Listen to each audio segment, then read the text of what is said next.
ফের বিধানসভা ভোটের লড়াইয়ে অধীর চৌধুরী দীর্ঘ ৩০ বছর পরে ১৯৯৬ সালের পরে ২০২৬ নিজেই জানালেন এবার বহরমপুর থেকে ভোটে দাঁড়ানোর কথা।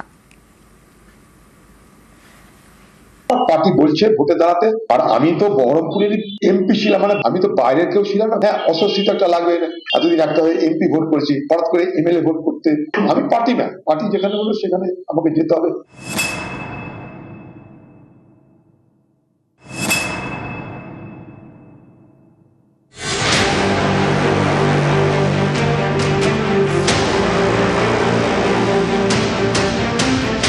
দল এখনো ঘোষণা করেনি, কিন্তু অধীর চৌধুরী নিজেই জানিয়ে দিলেন এবার বিধানসভা ভোটে তিনি লড়বেন এক সময়ের দুর্গ বহরমপুর থেকে।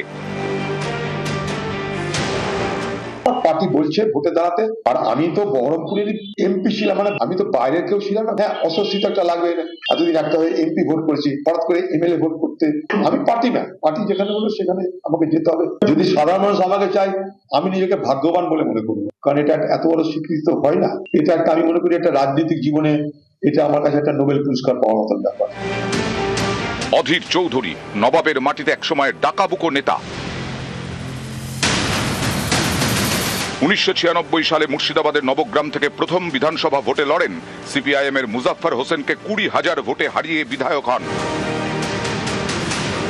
১৯৯৯ বহরমপুর লোকসভা থেকে জিতে সাংসদ হন।